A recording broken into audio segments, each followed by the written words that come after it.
whenever you see the hundreds and hundreds of stars in the sky, remember. Whenever you hear the sound of your own heart beating inside your chest, remember. Whenever you kiss the lips of one who truly loves you, remember.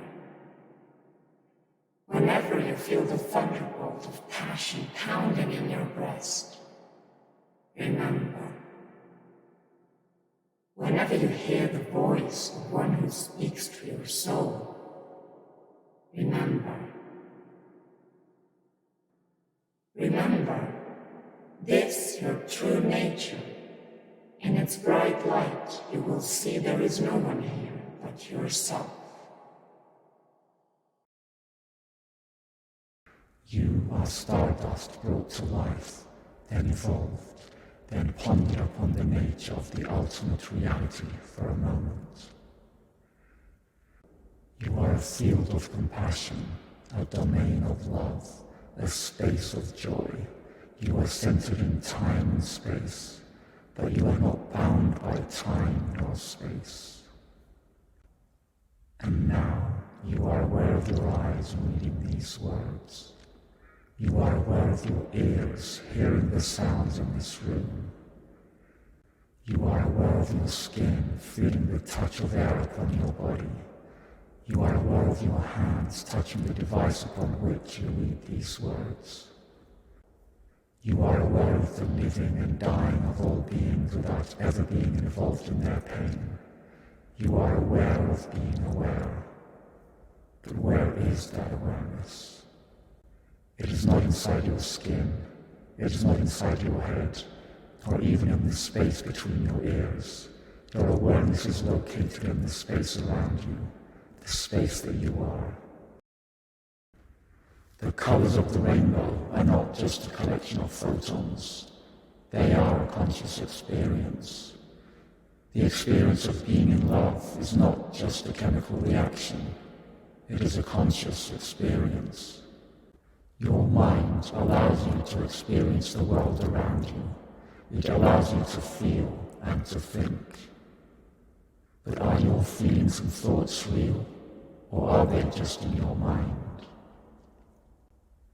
Are you your mind, or do you have a mind? Do you control your mind, or does your mind control you? Your consciousness is not confined to your body, but extends infinitely in all directions. You are not a separate being from the rest of the universe, but an integral part of it. There is no such thing as a separate body. You are merely an accumulation of energy fields, flowing particles and vibrating strings. You are not a thing, but an interconnected web of things. I argue for a drawing of the body that includes all beings, humans, plants, animals, and bacteria. This also means thinking about the being of being.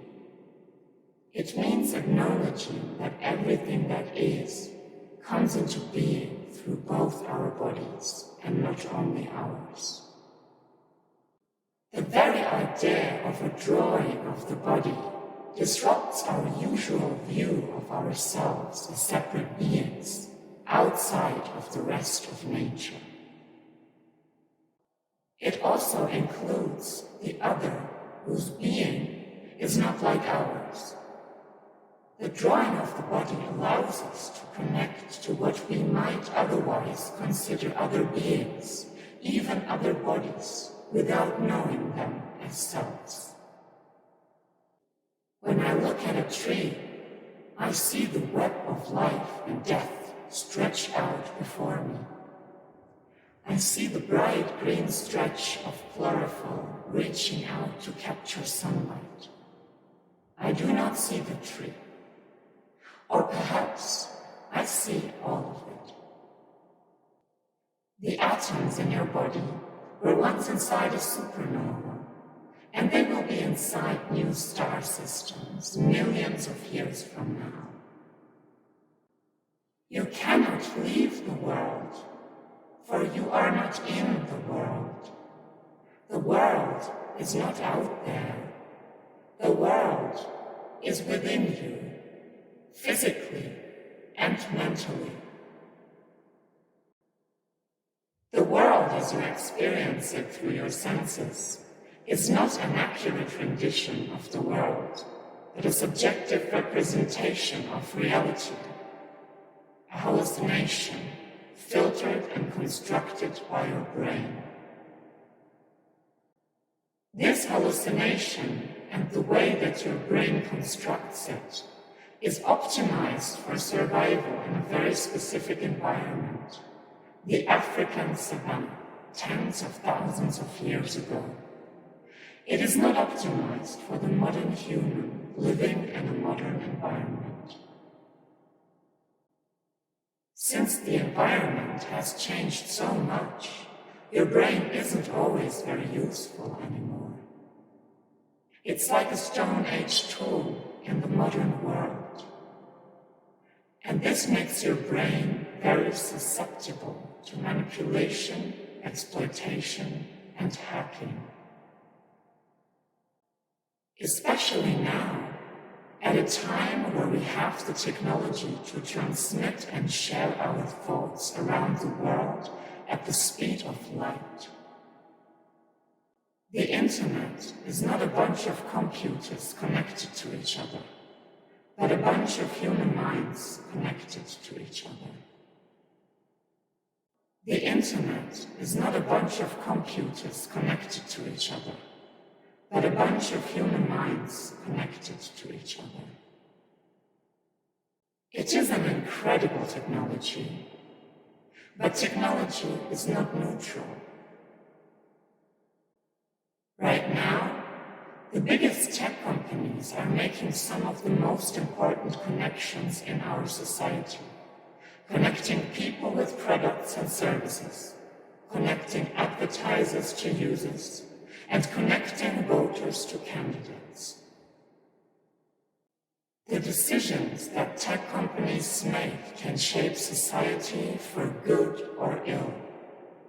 Their decisions and algorithms determine what people see in their news feeds. They determine what people find when they go online to look for something. They determine what people believe, shaping their views of the world. We should use technological innovation to make government more transparent, accountable, and responsive, not to replace it with private mechanisms that do not answer to the public. This is by no means an easy agenda. The tech industry has enormous momentum and resistance will be fierce. But without this pushback, our society will become less reflective of the values it claims to cherish and less equitable for everyone. So, there are many battles to be fought. Do we want social networks that are engineered to be addictive? Or do we want them to promote healthy patterns of online communication? Do we want networks that support privacy and security? Or do we want ones that spy on us and sell our personal information? There is no more time to waste in the fantasy of separation, in the myth of apocalypse, in the fairy tales of an afterlife. How can we find the time to act? We are the ones we've been waiting for. This is our time to act. There is no more time to waste. We need to create new forms of wealth. We need to build new relationships and transform our old relations of domination. We must heal our bodies, restore our communities, and challenge those who are damaging the planet and its inhabitants. to life in all its diversity and complexity.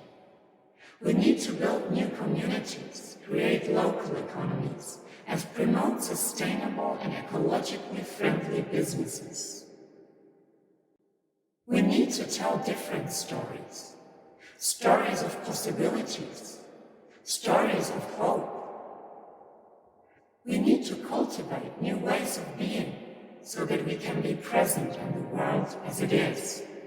We need to find the time to act now more than ever.